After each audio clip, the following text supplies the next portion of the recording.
boys and girls. I know that in your previous lesson you learned about the water cycle. And I would like a very smart individual to share with me what you learned in reference to the water cycle. By a show of hands. Yes, Edwin. The water cycle starts in the oceans, plants, rivers, when the water evaporates, or in the process of transpiration occurs. Water evaporates and condenses when it meets cool air, when it rises into the atmosphere. Mm-hmm. It condenses and turns into water droplets and form into clouds, and they gather. When they get heavy and full of water, it will rain or snow, mm-hmm. or precipitate. And the water that then falls then starts the process all over when the water seeps down or flows down in streams or goes to the ocean. Okay, excellent. Thank you very much for that. That was a wonderful explanation. You mentioned two words in there. You mentioned evaporation and you mentioned transpiration. Could another volunteer share with me what is the difference between evaporation and transpiration? Yes, Erwin. Evaporation is when the water that is on the Earth's surface is taken up by the heat, and transpiration is when the water in plants is taken up by the heat. Okay. Did you hear the term groundwater? Who wants to tell me about groundwater? Any of you girls want to have a go at it? What is groundwater? Help them out, Kyle. Groundwater, water that can be found below the surface of the earth or on the surface. Okay, so it can be found below the surface of the earth. Do you agree, girls? You were like, I knew that, right? Did you hear the term the water table? You didn't hear the term the water table, right? So, very good explanations on the water cycle, evaporation, transpiration, groundwater. I know that you were also introduced to the terms runoff, subsurface runoff, and surface runoff. Now today in our lesson, we're going to find out what the water table is. We're going to talk about saturated and unsaturated zones. And we're also going to conduct an experiment on infiltration. But before we do that, I'd like you to take a look at a photo. Have a close look at that photo for about 30 seconds. Think about what you see. Okay. Now I'd like you, in your groups of threes and how you're sitting, I'd like you to discuss some questions in relation to that photo. So I'd like you to explain the photograph, tell me what you see. Then you're going to answer the following questions. Where does the water that is being pumped comes from? So where does the water come from? And how did it get there? Page 6-8, sorry. So quickly discuss it among your groups. I'm sure that you've seen some of these already.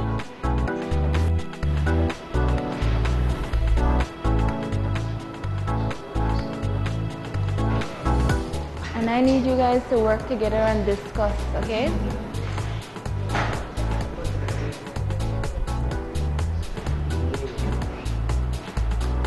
You're writing and you're not discussing. I'd like you to discuss the responses. The three of you, and the three of you discuss your responses. 5, 4, 3, 2, and 1. All right. So you've completed your activity. Who would like to explain what we see in the photograph? What do you see in the photograph, Edwin? I see a child using a hand crank pump to extract the water from a subsurface runoff water source, and the people around are filling their bottles with fresh water. Okay. Does anybody have anything else to add or disagree with what he's saying? Yes, Kyle? The water looks dirty. Okay, the water looks dirty to you, as opposed to Edwin who says it's fresh water. All right. You're really looking into this thing. Now, how many people have seen such a pump? Okay then. Right.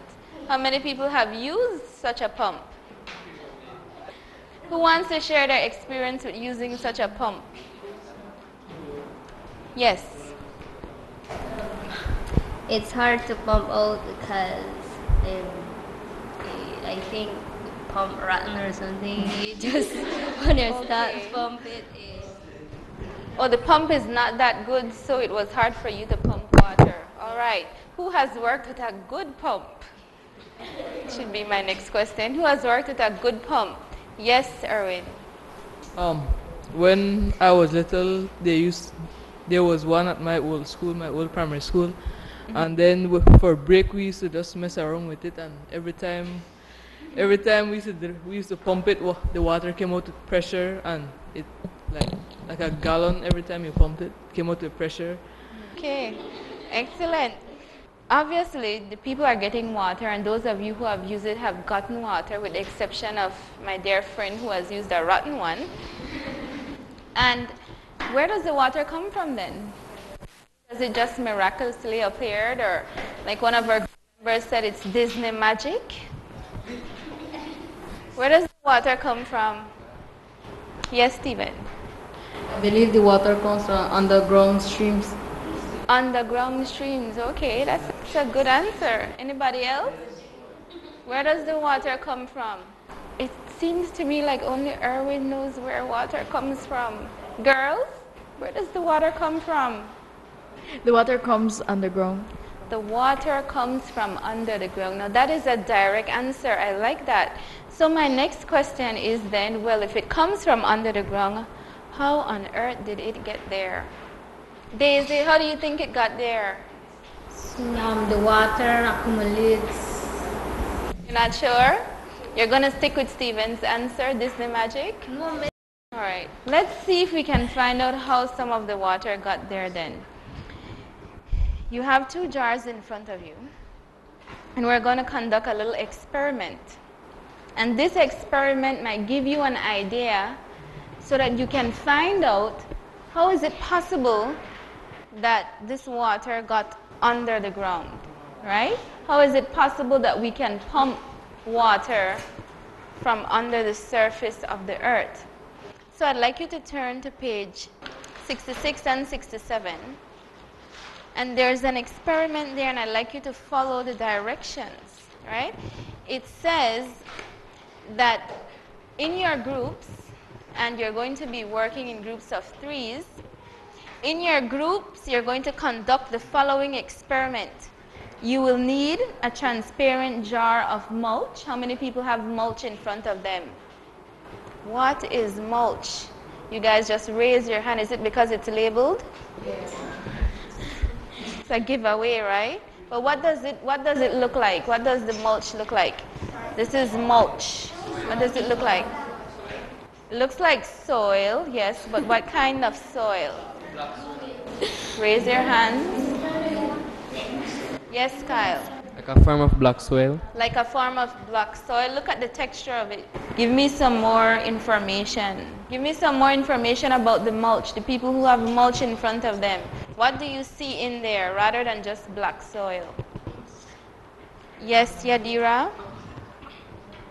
I see a lot of humus in it. You see a lot of humus? That is a big word, girl. I need to go to my dictionary. What is Humus is decaying plants. okay, decaying plants and trees and leaves. Excellent. I like you people. You're smart.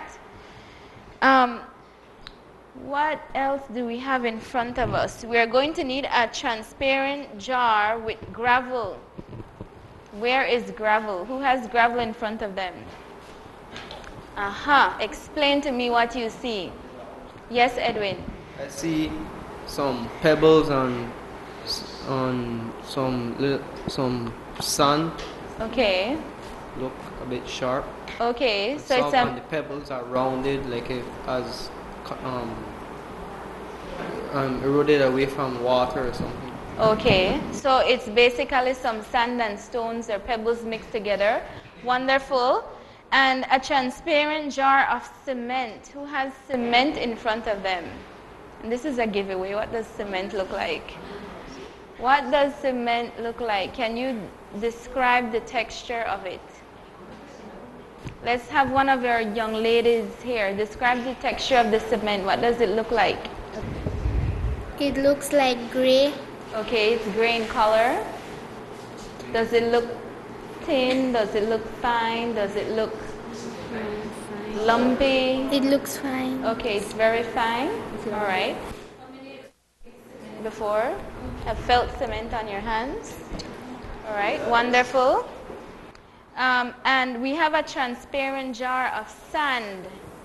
Yes, and who wants to explain what it looks like? Erwin? It's white, it's squishy, and very, very fine. Okay, pieces. it's very fine. You told me it's squishy. Obviously, you felt it. Okay, wonderful. So your experiment then says that you're to complete questions 1 and 2 in the observation section of this worksheet. So that's the first thing we're going to do. And the 2 observation questions says, which soil do you predict will have the highest infiltration rate? Infiltration. What on earth does that word mean? Infiltration. Who wants to have a go at the definition of infiltration? When we infiltrate, what do we do? Yes, Erwin. We penetrate inside something. Okay, you penetrate inside, Yadira. Separate mixtures. Okay, she says that maybe you separate mixtures. Okay. Anybody else has anything else to add other than the smiling? Anybody else anything else to add? So you allow something, a mixture, to mix together and it kind of seeps in, or what we call penetrate, right? So that is what infiltration means. So your first question, which soil do you predict will have the highest infiltration rate? And give a reason for your answer. So you have 2 types of soil in front of you. And then which soil do you predict will have the second highest infiltration rate? So which one do you think the water will penetrate more quickly into? Right? Will it be the cement? Will it be the gravel? Will it be the sand? Will it be the mulch? So you're going to make a decision quickly and answer numbers 1 and 2. You have 2 minutes, 1 minute per question. 6, 5, 4, 3, 2, and 1. Now, you've answered your 2 observation questions. And so you chose a soil type that you think the water will penetrate more quickly into. All right. Kyle's group, what type of soil did you choose? Mulch. The mulch, that the water is going to penetrate into the mulch more quickly. Why would you say that? Because it has larger particles. Okay, because it has larger particles, all right. What about your group, Stephen? Or one is the gravel because it have a lot of space. Okay, it has a lot of space, all right. What about your group, Alexander? It's the gravel because gravel the water sinks into it, seeps through it quicker. Okay. It is with larger particles. Okay, larger particles. You guys are doing some excellent guessing, man. Chrissia, what did your group choose as the soil with the highest infiltration rate? And I guess Evelyn will share. Go ahead, Evelyn. Mulch, Mulch, why mulch? because it has larger particles and the water will flow rapidly. Okay, it has larger particles. And my girls in the front, Marcelina, darling, which one has the highest infiltration rate? The mulch, because the water is easy to pass through. Okay, the mulch, because the water is easier to pass through. Excellent. Our next instruction says, to place a ruler in each transparent container. But that has been done for you already. Lucky you guys. And now we're going to fill each jar with water. Don't start filling it. And ensure that each jar has in the same amount of water. We are going to fill the jars up to where it says 14 centimeters. Can you identify 14 centimeters on your rulers? Do not take the rulers out. Ensure that you can clearly see where it says 14 centimeters. So let me see someone's finger on it. 14 centimeters. Each group. Excellent.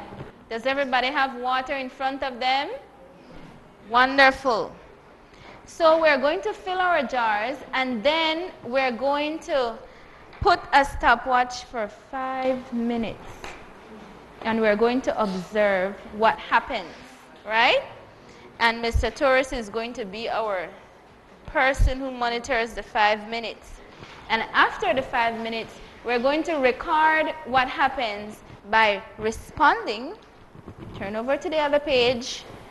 To questions 3, 4, 5, and 6. So are we clear on our instructions? First, we're going to fill our jars with water to how many centimeters? 14 centimeters. And then we're going to have a timer of how many minutes? 5 minutes. Who said 1 minute?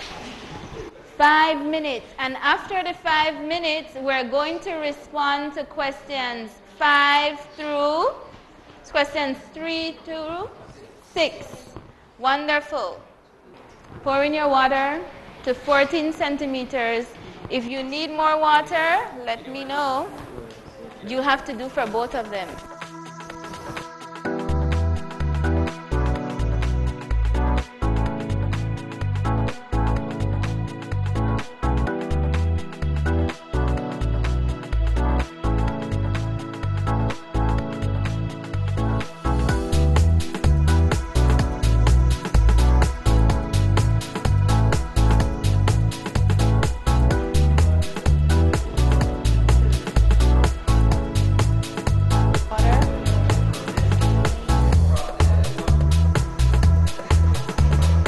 We'll have 5 minutes to observe.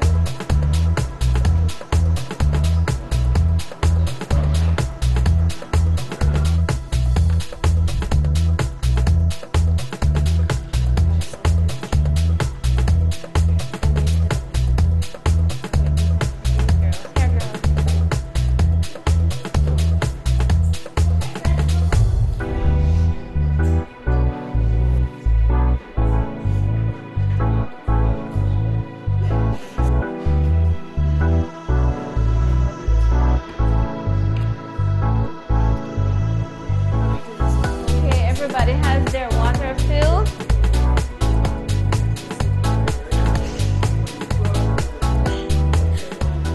I need a show of hands who has their water filled. All right, excellent. So we are going to begin now.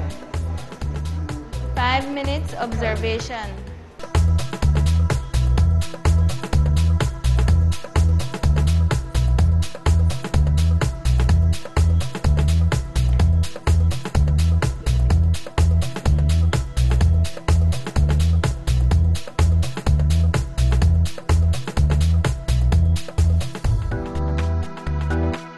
You have made your observations. And I noticed that some people were like completely surprised and alarmed at all these bubbles. How many people had bubble making machines? Wonderful. You wish that was a part of the observation, right? Good.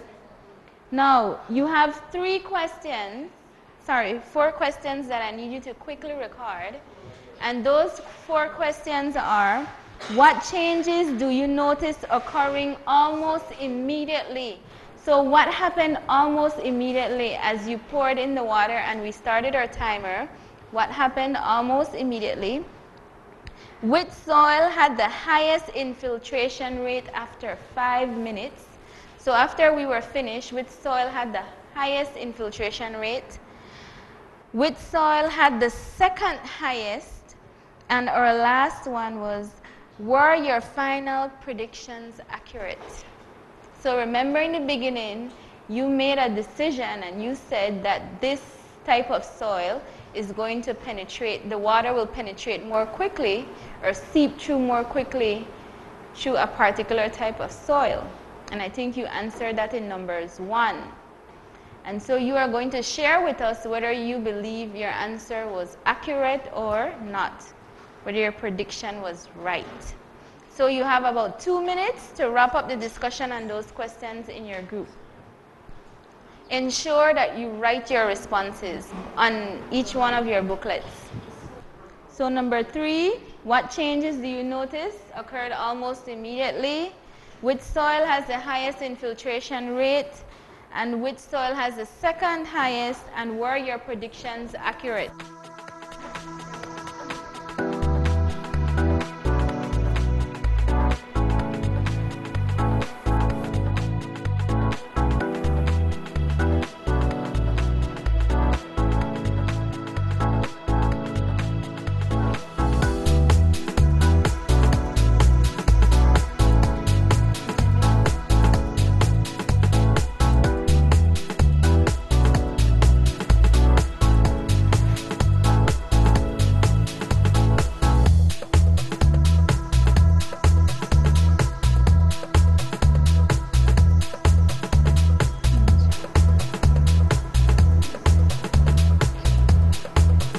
Okay, 5, 4, 3, 2, and 1.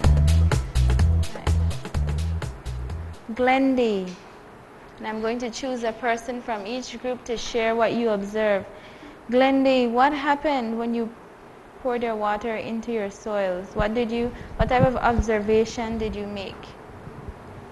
When I poured the water into the soil, the mulch, like the water, when it went in there rapidly, and the sun, it take like a long time to go. So the mulch the water penetrated into the mulch more quickly than the sun. All right, okay. Chrissia, what happened when you poured in the water into the jars? When we poured the water in the cement mix, it started to form some bubbles. Okay, 1 bubble. And then the water started to flow slowly into the cement. Okay, and then what happened to your mulch? The water went rapidly Okay. into it. All right, okay. Yemi, what about your group? What happened? We put water to the gravel, and the dirt had came up, and the water reaches quickly. And? The water reaches quickly to the bottom. Okay, and what type of soils did you have? Gravel and cement. Gravel and cement. Okay, wonderful. Daisy, what happened with your group? In the gravel, when we pour the water, because they have large particles and the water goes into it quickly and reaches the bottom. And in the sand, it takes 4 minutes to infiltrate because it's stuck up. It doesn't have enough space so that the water can go through. Okay. And they have a lot of bubbles coming up. Thank you. What about Rosalina? What happened with your group? When the water was poured into the cement, it began producing bubbles, and when it was poured in the mulch, some of the humus that was in it floated at the top. Okay. Now, I heard some of you say that the mulch, for example, with Christia's group, you said that the water infiltrated or penetrated into the mulch more quickly than the cement. How did you arrive at your infiltration rate? How did you decide that the water was penetrating more quickly as opposed to the other jar? What made you come to that decision? Remember, we all put in water that was at 14 centimeters. Isn't that so? Right? Now, what made you decide which one was infiltrating at a more rapid rate as opposed to the other? Think about it. And let's see if we might change our minds about some of the decisions that we made just now. Yes, Yadira. At first, the water level for both of them were at 14. Mhm. Then, when we poured the water into the jar, it went more lower.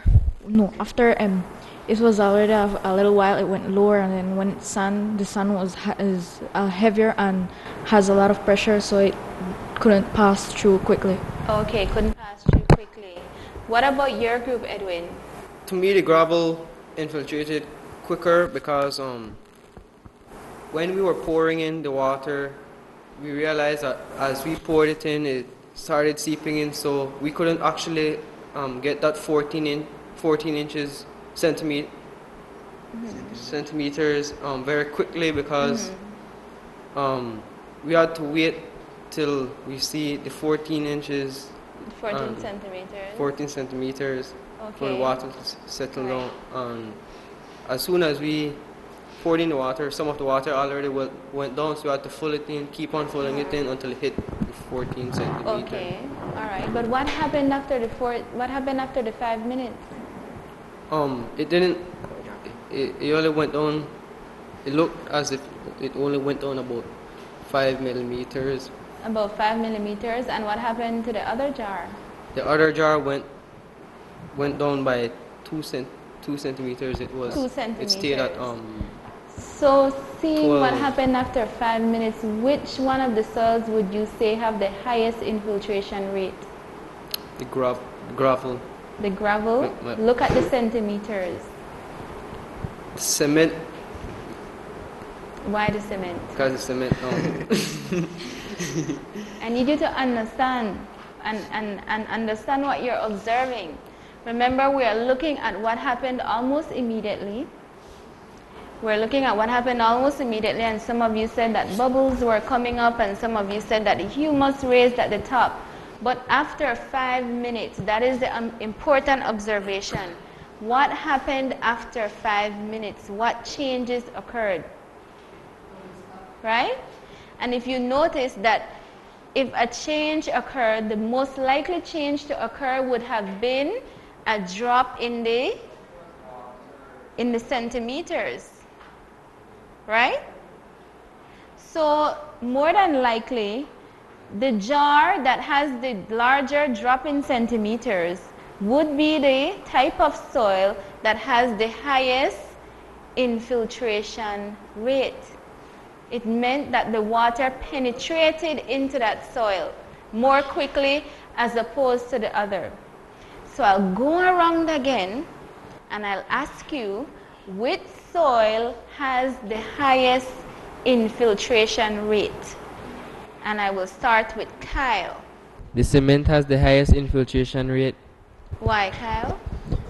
Because of the drop in the water by centimeter, it dropped by 2 inches. It dropped by? 2 inches, and in but the we're mulch. talking about centimeters. So tell me how many centimeters. You can look at the jar and see how many centimeters it is now. It was at 14 and now it's at what? 11. 11 centimeters.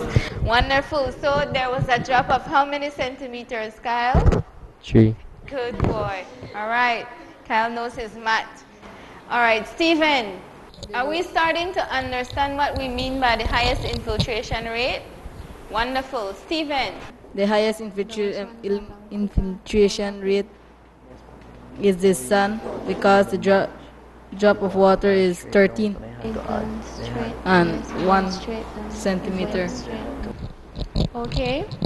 Next. Alexander. The second highest infiltration rate after 5 minutes is the gravel. Okay. And what was the drop in centimeters? it's just about half of half a centimeter. Yes, half. Okay, about half a centimeter. Wonderful. And what about this group? Irma? Cement, because when we pour the water, it was at 14 and now it is at 12.5 centimeters. Okay, 12.5 centimeters. So after 5 minutes, right? Yes? Glendy?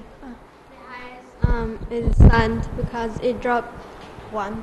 Okay, so it dropped by 1 centimeter. Okay, good.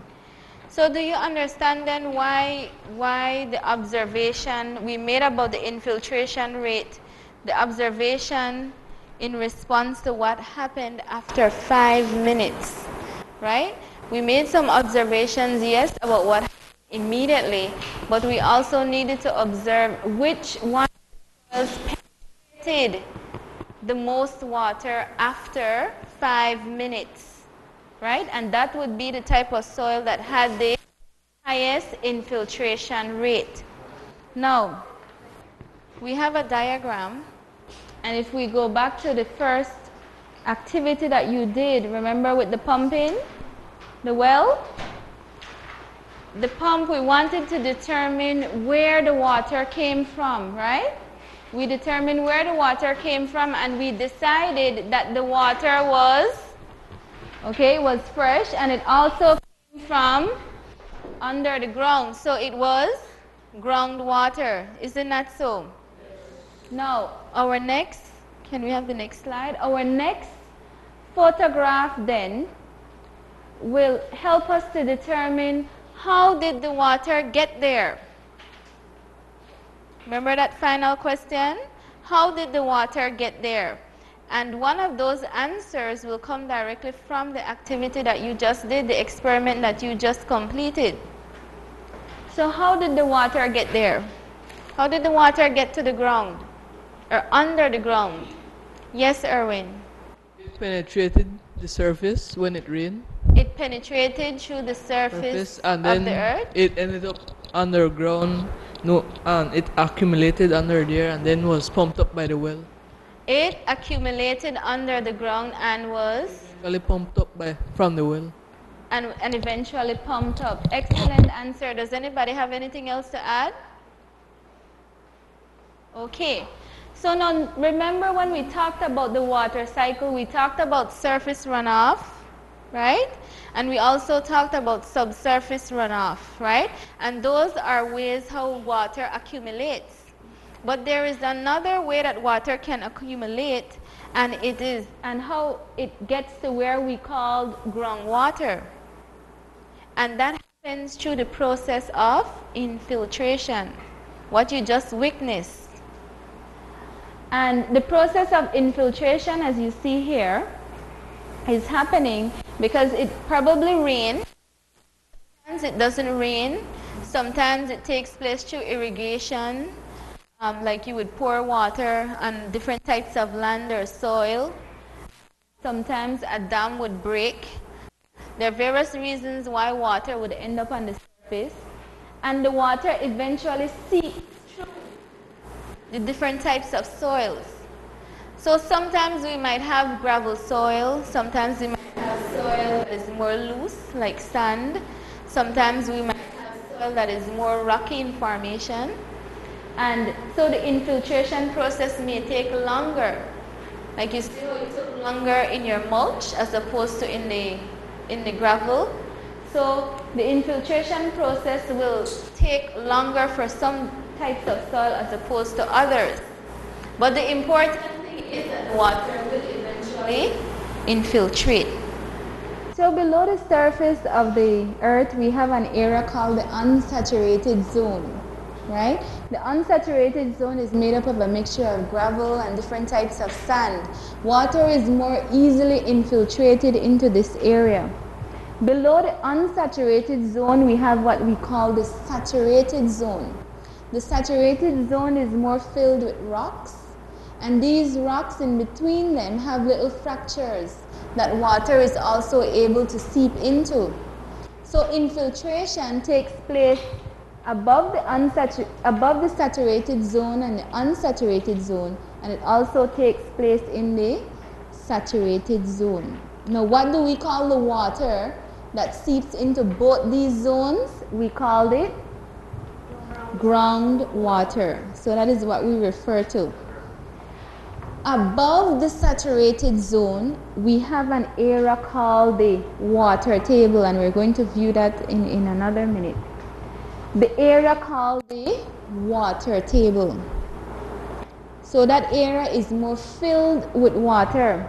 And the water table is where the water from that pump in the first photograph, the water is coming from the water table. So most pumps, or wells that are dug, they have to have a certain length, or they continue to dig until the men would refer to the term that we have hit the water table. So there is an area that is completely liquid right above the saturated zone where we have a lot of water that collects. Do you have any questions about that? What are the two types of zones? Saturated zone and unsaturated zone. Which one is above?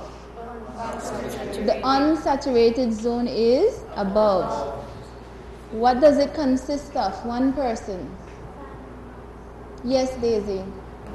It consists of sand and gravel. Sand and gravel and water can easily infiltrate through this zone. What is right below the unsaturated zone? Yes, Erwin. Saturated zone. The saturated zone. Excellent. What is right above the saturated zone? One of my girls. Yes, Yadira. The water table. The water table. So when we ask the question, where in the first photograph, remember that final question, how did the water get there? The water got there through the process of infiltration. And infiltration eventually took the water to what we call, right above the saturated zone, the water table. And that is when we dig and we pump water in what we call wells. That water that we receive comes from the water table. Any questions? Okay, so we're going to move on then to another photograph that allows us to see the saturated zone more clearly, the unsaturated zone more clearly, and the water table. Now, here we have a more clearer example of what we meant by the unsaturated zone, the water table, and the saturated zone. So here we have land surface. And here we have surface water. We have the unsaturated zone, which is this area. The filtration process will take here, right? And the unsaturated zone would be basically made up of gravel, where the water would infiltrate more quickly. After that, it goes to the area where we have the water table, where we have a large accumulation of water. Under the water table, we have the saturated zone. And the saturated zone is made up mostly of fractured rock.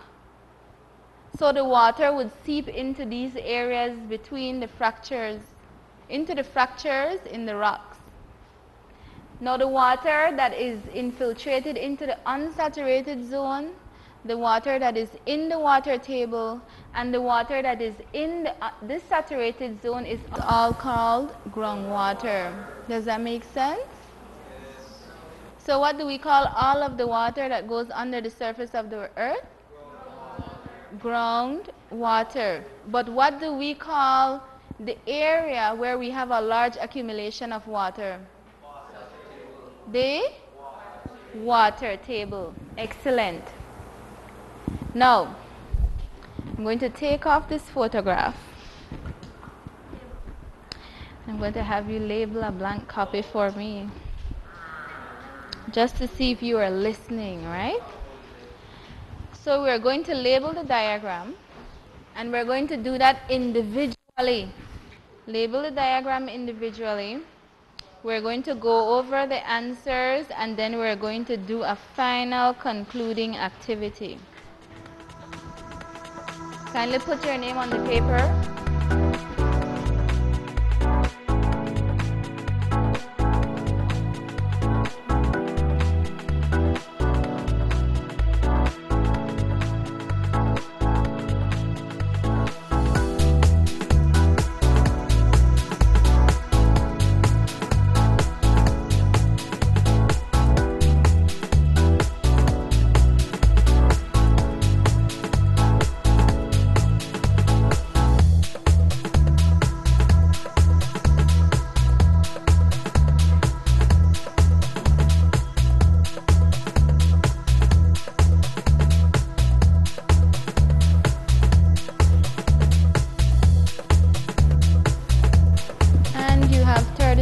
Remaining.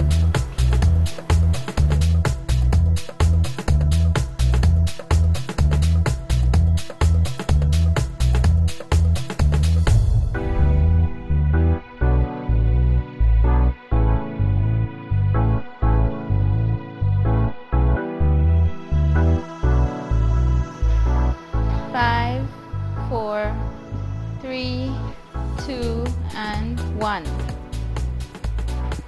Now, who would like to share? Kyle, what was your number 1 answer? Land surface. So, where you saw the trees and number 1 is land surface. How many people agree? Excellent. What is number 2? Yes, Erwin. Unsaturated zone. Unsaturated zone. How did you come up with that? Because first there's the land surface, then underneath that there's the unsaturated zone. Okay. What is number 4? Edwin? Water table. The water table. And what is directly below the water table, which would give us number 5? Yes, Glendy? Saturated zone. The saturated zone. And what was number 3? Yes, Rosalina? The surface water. All right, surface water. How many people got all of those answers correct? How many missed one? Are you sure you're being honest? You guys just smart? All right, good. Now, so today we talked about several things. We talked about infiltration. We talked about saturated zones. We talked about unsaturated zones. We talked about the water table. And all of these take a very important role in the entire water cycle. So now, to conclude our lesson, I have one final question for you. What is the connection? Why is the water cycle important when we talk about climate change? What is the connection? What role does the water cycle play in relation to climate change? Think about it. Perhaps you'd like to see the question in front of you. Take one and pass it back. What significant role does the water cycle play in regards to climate change? Since we are learning about climate change, why learn about the water cycle? You don't have to write everything now because we're going to share them verbally, and you're going to have about 30 seconds before we start sharing our answers.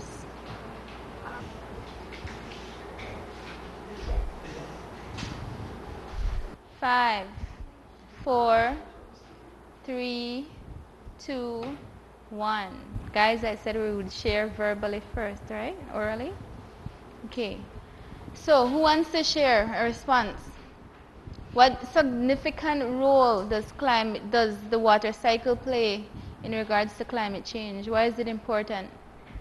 In the previous lesson, you talked about the different processes that occur: transpiration, condensation, evaporation, accumulation, and all of those. Precipitation.